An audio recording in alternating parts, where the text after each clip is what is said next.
이스라엘 역사를 저희들이 보잖아요. 이스라엘 역사는 단일 민족입니다. 하나님께서 아브라함을 택하시고 그 자손들에게 복을 주시고 번성하게 하셨어요. 야곱을 통해서 12지파를 만드셨고요. 12지파를 통해서 이스라엘이 참 번영하고 번성했는데 많은 사람이 되었는데, 이스라엘을 보면은 야곱의 아들들이 애굽에 내려간 것, 기근 때문에 내려간 적도 있고, 또 여러 나라의 침략을 받아가지고 많은 고통을 당하는 여러 가지 일들도 있었지만, 한 나라가 뿔뿔이 흩어진 적은 없었단 말이죠. 언제까지요? 바벨론의 침공을 받아서 그들이 포로로 끌려가고 많은 사람들이 죽고 흩어질 때까지 그랬습니다. 이스라엘 역사에서 바벨론의 침공은 정말로 뼈아픈 그러한 사건이에요. 나라를 잃었죠. 예루살렘 성전이 완전히 회파되었죠.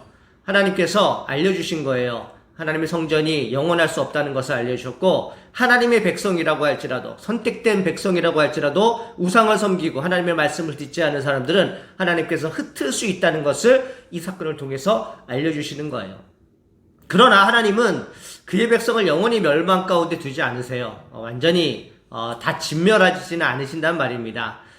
그루터기를 만드시고요. 그들 가운데 부흥할 수 있도록 다시 회복할 수 있는 은총과 은혜를 허락해 주시는데, 하나님께서 명령하십니다. 이스라엘의 남은 자들을 다시 모아라. 흩은 자들을 내가 다시 모으리라. 이 말씀을 해주시거든요. 오늘 본문의 10절 말씀 여러분 보십시오. 이방들이여 너희는 여호와의 말씀을 듣고 먼 섬에 전파하여 이르기를 이스라엘을 흩으신 자가 그를 모으시고, 이렇게 얘기했습니다. 우리 영광교회 여러분 보시면은 옛날에 주보를 보면은 출석 통계가 나오는데, 참 많이 모였을 때 400명도 모이고 500명도 모이고 참 팍팍하게 사람들이 모여서 예배드린 그런 기록들이 나와요. 그분들이 다 어디로 가셨을까 한번 생각해 봅니다. 어떤 사람은 우리 교회를 거쳐간 사람을 다 쓴다면 10,000명도 넘을 것이다, 10,000명은 되지 않겠냐, 이렇게 말씀하시는 분들도 계십니다.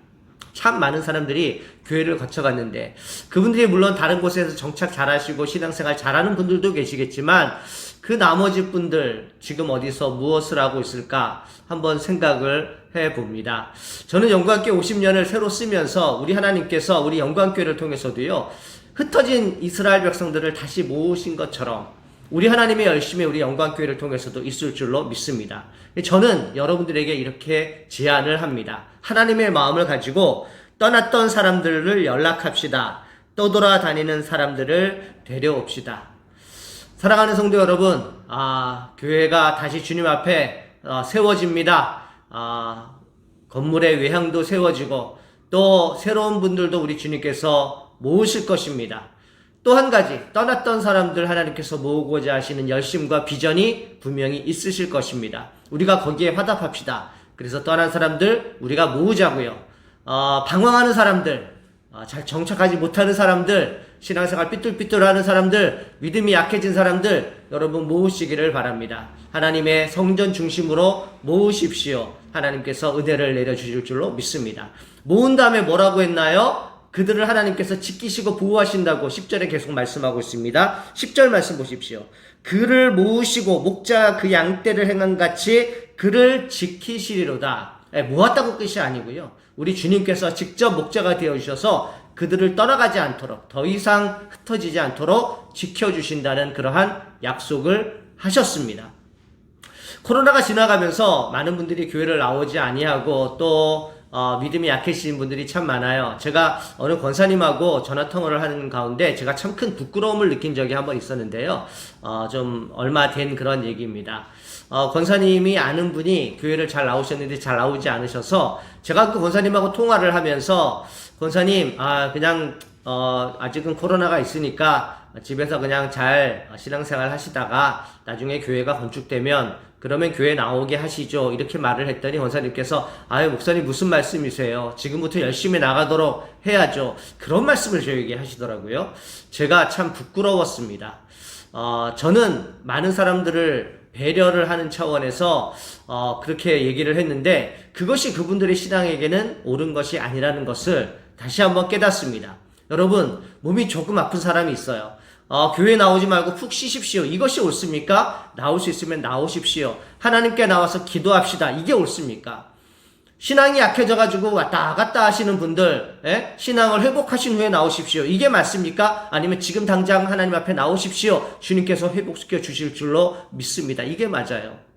그런데 우리는 때로는 사람들을 배려한다는 차원에서, 사람들을 돕는다는 차원에서 우리는 말을 그렇게 하는 경우들이 굉장히 많습니다. 천천히 나오시죠. 천천히 믿으시죠. 나중에 기회 되면은 믿으시죠. 이것은 그 사람을 위하는 말이 아니고요. 그 사람을 배려하는 말이 아니에요. 지금 당장 나오세요. 조금 힘들지만 나오십시오.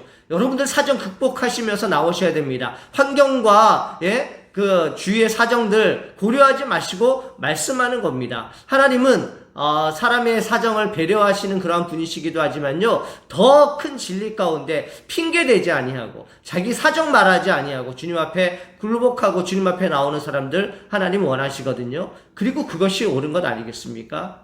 예수님을 믿는데 무슨 그런 사정이 많습니까? 무슨 그런 핑계가 많습니까? 내가 이래서 예수님을 못 믿고, 내가 이래서 교회를 못 나가고, 내가 이러이러해서 신앙생활 바로 못해야 되는 이유가 뭘 그리 많습니까? 하나님 앞에서 핑계인지 한번 솔직하게 자기 자신을 되돌아보십시오. 내가 왜 신앙생활을 잘못하고 있는지, 그것이 내 환경 때문인지 내 마음이 바로 잡히지 않아서인지 다시 한번 돌아보기를 소망합니다. 저희 교회 올해 장례식이 참 많았는데 장례식을 치르면서 저는 그런 생각을 많이 했어요. 언젠가 사람은 다 하늘나라로 가는구나. 하나님 부르시면 가야겠구나. 라는 생각이 드니까요. 그 사람에 대해서 아프시면 조금이라도 아프시면 집에서 쉬세요. 이런 말보다 조금 아프시지만 교회로 나오세요. 이것이 그분의 영적인 유익이 훨씬 더 많다는 것을 정말 가슴속에 뼈저리게 느껴지게 됩니다. 사랑하는 성도 여러분, 핑계대지 마시고요. 사랑하는 성도 여러분, 자기 환경 탓하고 또 핑계거리를 만들지 마십시오. 자기 합리화하지 마십시오. 하나님의 말씀 위에, 신앙 위에 굳건히 서시기를 바라고요. 본인이 서신 이후에 하나님의 마음으로 사람들을 모으시기를 간절히 소망합니다. 하나님 가장 원하시는 것, 잃어버린 한 양 주님 앞으로 돌아오는 것입니다. 잃어버린 양들이 주님 앞에 돌아올 때 하나님께서 오늘 본문을 통해서 주시는 복이 있습니다. 그것이 12절 말씀에 기록되어 있는데요. 그들이 와서 시온의 높은 곳에서 찬송하며, 흩어진 자들이 돌아와서 시온의 높은 곳 성전에서 찬송을 한다는 말이고요. 여호와의 복, 곡식과 포도주와 기름과 어린 양 떼와 소의 떼를 얻고 크게 이뻐하리라. 물질의 축복 하나님께서 허락해 주신다는 말이고요.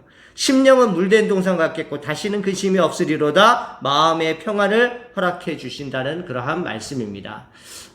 사람이 돌아오면 돌아오게 만든 사람 별과 같이 빛납니다. 돌아온 사람 하나님 앞에 기쁨의 찬송을 올릴 것이고요. 하나님 그 영광 다 받으실 것이고요. 물질의 복 받아서 누릴 것이고요. 그것이 자사손손이 이루어질 것이고요. 그리고 중요한 것, 마음의 근심 사라지고 평화를 누리게 된다는 것. 참 얼마나 귀하고 복된 말씀인지 모릅니다.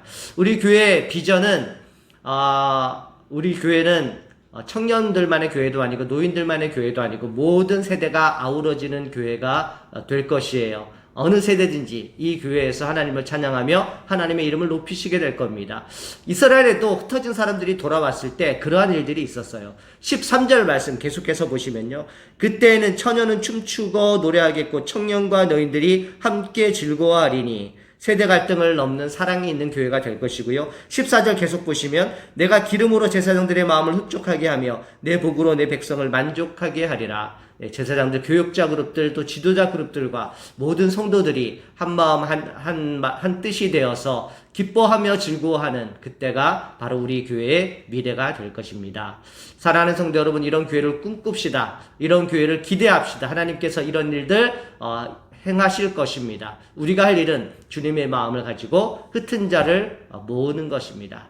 하나님의 은혜와 평강이 여러분들의 가정과 우리 교회에 넘치게 임할 줄로 믿습니다. 하나님 아버지 은혜와 사랑 감사합니다. 흩은 자를 모으신 주님의 마음을 가지고 하나님 사람들을 모으기를 소망합니다. 떠나간 자들, 방황하는 자들, 심령이 회복되지 않은 자들 우리 교회에 와서 심령이 회복되게 인도하시고 많은 믿지 않은 영혼들도 우리 교회를 통해서 구원 얻을 수 있도록 우리 주님 은혜를 더하여 주시옵소서. 이곳에서 하나님을 찬양하며 기뻐하게 인도하시고 이곳에서 하나님 앞에 복을 받을 수 있도록 인도하시고 마음의 평안을 누리는 그리고 모든 세대를 아우르는 모든 사람들이 기뻐하는 영광교회 되기를 소망하오니 우리 하나님 우리와 함께하여 주시옵소서. 예수님의 이름으로 기도합니다. 아멘.